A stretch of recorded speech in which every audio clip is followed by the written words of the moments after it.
une nouvelle rencontre. Première du groupe F, devant l'Allemagne et le Portugal, l'équipe de France affrontera la Suisse, troisième du groupe A ce lundi 28 juin. Les Bleus de Didier Deschamps sont très attendus par leurs supporters puisque leurs 2 derniers matchs se sont terminés en match nul. En effet, ils ont fait 1 contre la Hongrie puis 2 contre le Portugal. Cette rencontre se déroulera depuis l'Arena Națională de Bucarest et comme depuis le début de la compétition, elle sera à suivre en direct sur TF1 et beIN Sport 1 dès 21h. Concernant les commentateurs, ce sont Grégoire Margoton et Vicente Lizarazu accompagnés de Frédéric Calange en bord de terrain qui donneront les détails de ce match sur TF1 et Christophe Fios et Daniel Bravo sur la chaîne beIN Sport 1. Qui de la France ou de la Suisse parviendra à décrocher la victoire? Rendez-vous dans quelques heures. Selon les informations publiées par l'équipe ce lundi 28 juin, Didier Deschamps aurait souhaité innover un peu dans sa composition de départ.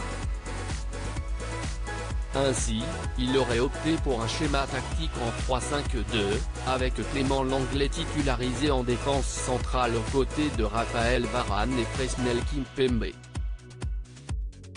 Et concernant le reste des joueurs, Lloris, Varane, Lenglet, Kimpembe, Pavard, Pogba, Kanté, Hernandez, Griezmann, Benzema, Mbappé, précise le média.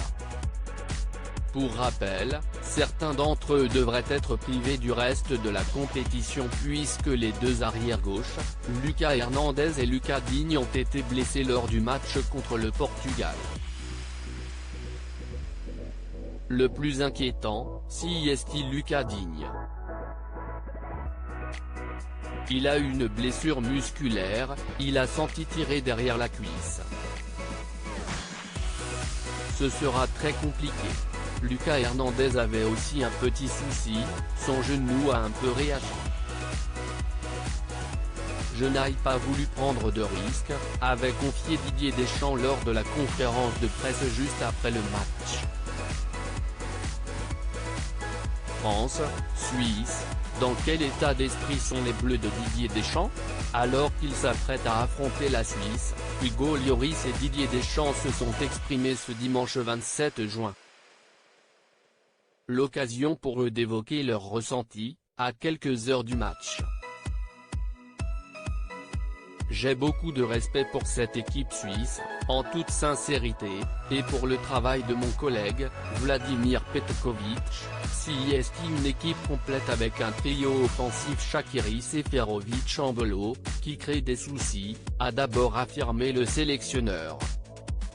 Et concernant le gardien et capitaine des Bleus, on peut s'appuyer sur notre vécu, mais cela ne suffit pas, on doit surtout mettre tous les ingrédients, en faisant beaucoup d'efforts, en faisant preuve de discipline et de talent, a conclu Hugo Lloris. Les Bleus parviendront-ils à s'imposer?